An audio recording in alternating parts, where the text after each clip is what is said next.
Hi there, subscribers and visitors.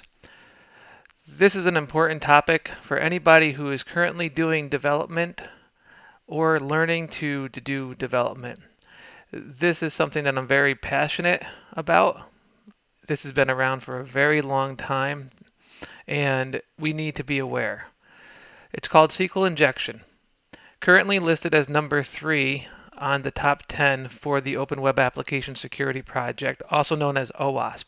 If you're doing any type of development in the web space, you need to be familiar with the OWASP project and be prepared to protect against the top 10. I bring attention to SQL injection because most of our applications have some sort of database element to them. SQL injection has been on the top 10 list for numerous years, probably since the beginning. It's currently slid down to the number 3 position, which was updated in 2021, and the next update should be in the next couple of years. It's 2023 currently. I would expect a new version maybe in 24 or 25. They tend to update it every 3 to 4 years. But the last time it was updated, 94% of applications tested still had this vulnerability. It's problematic. It can lead to destruction of your database, data tampering, data leaking, and catastrophe for your organization. You do not want to be victim to SQL injection. I've seen it firsthand in companies that I've worked for, and it can be used very maliciously against you. So what is it? How does it happen? Well, most web applications take user input. And by taking user input, you take what the user puts in and you fire SQL commands to your database with that input.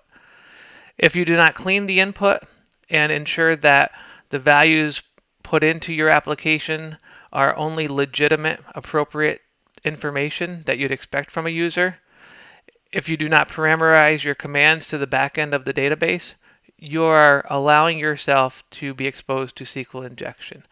I'm going to have a follow-up tutorial to this one posted on my channel for you to check into. It will actually demonstrate how dangerous SQL injection can be to your application and to your database. But a couple examples here that I'm showing are take a normal statement or a normal web form where it asks a user for their username, pass that into a SQL command and run a query. That will work and get the results you'd expect.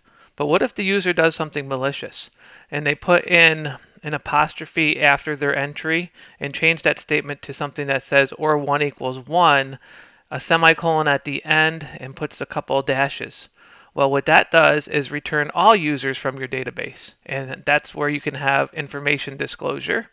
And that semicolon terminates the SQL command and comments out whatever the rest of the application SQL command is supposed to do. And that last one, well, what does that do? That will drop your user table. So if you have no constraints on your user table will now be missing from your database. So those are just two examples. Like I said, I'll have a follow-up demonstration of SQL injection actually being applied in a web application and to a database so you can see the results yourself. I hope you found this informative, and I'd like to see your comments below. Please subscribe if you have not already, and I will continue to publish more videos on these topics. Thank you.